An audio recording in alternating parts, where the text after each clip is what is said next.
The deep ડાઇવમાં સ્વાગત છે. આજે આપણે એક બહુ જ મહત્વના અને તાકીદના વિષય પર વાત કરવાના છીએ.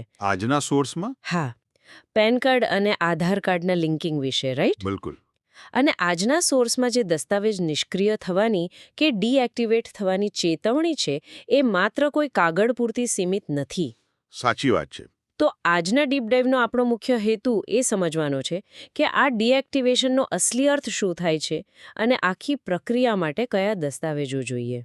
અને હા, ટેકનિકલ મુશ્કેલીઓ આવતી હોય છે, તો આ પ્રક્રિયા સરળતાથી ક્યાં પૂરી કરી શકાય એ પણ આપણે જોઈશું.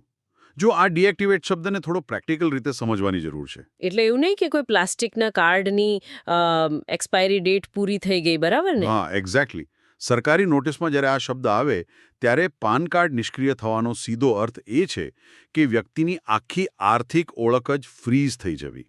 બાપરે, એ તો બહુ મોટું નુકસાન કહેવાય. સોર્સમાં સ્પષ્ટ લખ્યું છે કે રોજિંદી આર્થિક કામગીરીઓ અટકી પડશે.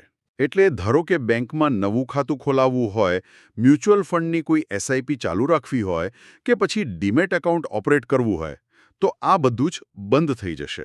એટલે આર્થિક નુકસાની તો છે જ, પણ સાથે ટેક્સ કપાત એટલે કે ટીડીએસનો દર પણ પાન કાર્ડ વગર સીધો 20% જેટલો ઊંચો જઈ શકે છે. 20%? એ બહુ મોટો આંકડો છે. બરાબર.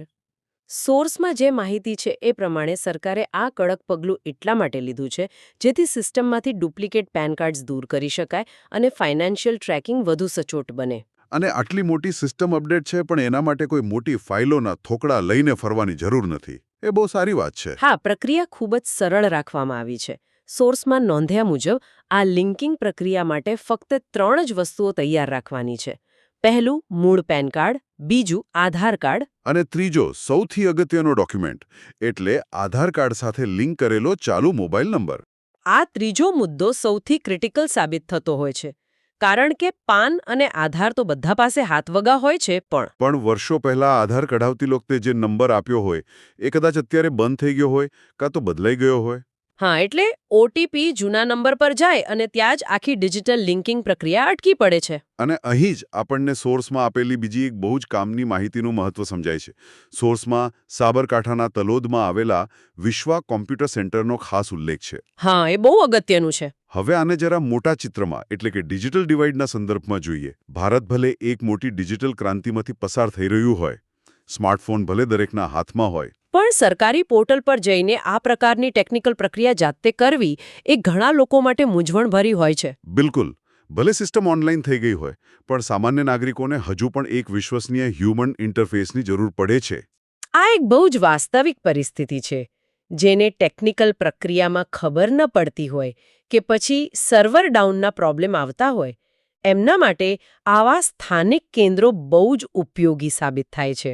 હા, અને સોર્સમાં ખાસ નોંધવામાં આવ્યું છે કે પ્રોફેશનલ મદદ માટે આ વિશ્વા કોમ્પ્યુટર સેન્ટરનો સંપર્ક કરી શકાય છે. જે મજારા રોડ પર આવેલા ગુરુકૃપા કોમ્પ્લેક્સમાં સ્થિત છે, રાઈટ?